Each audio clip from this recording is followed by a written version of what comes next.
अब हम आपको कर्नाटक में कांग्रेस सरकार की उस योजना के बारे में बताएंगे जिसके तहत वहां की सरकार, कांग्रेस की सरकार जो है, गरीब अल्पसंख्यकों को ऑटो रिक्शा और टैक्सी खरीदने में 50% की सब्सिडी देगी। यानी गाड़ी की आधी कीमत सरकार देगी और बाकी की आधी कीमत चुकाने के लिए भी सरकार लोन देगी। अब आप खुद सोचिए कि कर्नाटक में अगर आज किसी गरीब व्यक्ति ने अल्पसंख्यक नहीं बल्कि बहुसंख्यक समाज में जन्म लिया हो तो वो अपने आप को आज कितना कोस रहा होगा।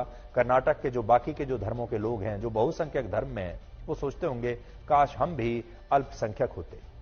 कर्नाटक सरकार का कहना है कि वो अपनी इस नई योजना के तहत लोगों को आत्मनिर्भर बनाना चाहती है और उनके लिए रोजगार के नए अवसर पैदा करना चाहती है। लेकिन दूसरी तरफ वो ये भी कहती है कि इस योजना का लाभ सिर्फ गैर हिंदुओं को ही मिलेगा।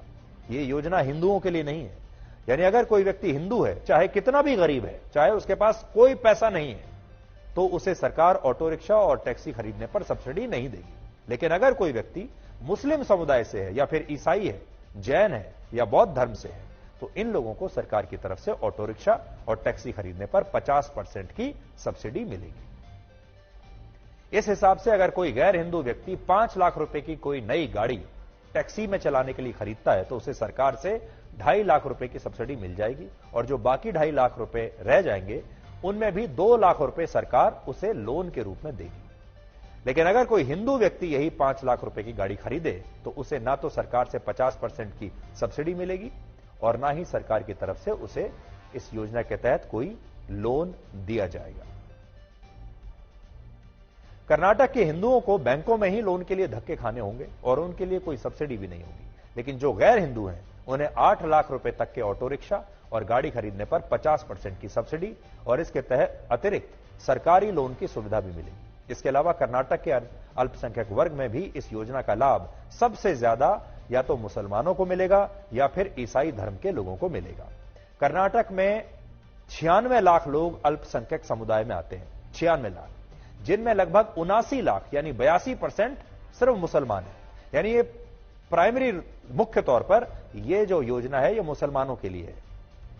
12% ईसाई हैं और बाकी धर्मों की आबादी 5% या उससे भी कम है। यानी आंकड़ों से समझे तो इस योजना का सबसे ज्यादा फायदा मुसलमानों और ईसाइयों को होगा। हालांकि सरकार का कहना है कि अल्पसंख्यक वर्ग में भी वही लोग इस योजना का लाभ ले सकेंगे जिनके परिवार की वार्षिक आय 4.5 लाख रुपए से कम होगी। अब सोचिए कर्नाटक में ऐसे कितने हिंदू परिवार होंगे जिनकी वार्षिक आय इससे कम होगी, लेकिन उन्हें भी फिर भी इस योजना का कोई लाभ नहीं मिलेगा और इसका कारण सिर्फ यह होगा कि वो लोग हिंदू हैं। कर्नाटक में जब से कांग्रेस पार्टी की सरकार आई है तब से उस पर तुष्टीकरण की राजनीति के आरोप लग रहे हैं। हाल ही में राज्य सरकार ने कर्नाटक में ईसाई धर्म की एक परिषद को कॉरपोरेशन में बदलने के लिए 100 करोड़ रुपए का ग्रांट देने का ऐलान किया था। इसके अलावा वक्फ बोर्ड की संपत्तियों के संरक्षण और उनके सुधार के लिए कांग्रेस की सरकार ने 20 करोड़ रुपए देने का ऐलान किया है। और यह स्थिति तब है जब भारत के बाकी राज्यों की तरह कर्नाटक में मस्जिदों का नियंत्रण सरकार के पास नहीं है बल्कि वक्फ बोर्ड के पास नियंत्रण है। यानी मस्जिदों में जितना भी पैसा आता है इससे सरकार का कोई लेना देना नहीं, ना हिसाब किताब सरकार के पास है। फिर भी सरकार वक्फ बोर्ड को और पैसा दे रही है। दूसरी तरफ मंदिरों का नियंत्रण केंद्र और राज्य सरकारों के पास है और मंदिरों में जो चढ़ावा आता है उसमें सरकार का सीधे तौर पर कंट्रोल होता है। फिर भी सरकार को मंदिरों से जितना पैसा मिलता है उतना वो मंदिरों के वार्षिक बजट के लिए उन्हें नहीं देती। यानी सेकुलर भारत में मस्जिदों का नियंत्रण वक्फ बोर्ड के पास है, चर्चेज का नियंत्रण ईसाई धर्म की संस्थाओं के पास है, गुरुद्वारों का नियंत्रण गुरुद्वारों की प्रबंधक कमेटी के पास है, लेकिन मंदिरों का नियंत्रण सरकारों के पास है। और फिर भी यह कहा जाता है कि हमारे देश में अल्पसंख्यकों के अधिकार सुरक्षित नहीं है।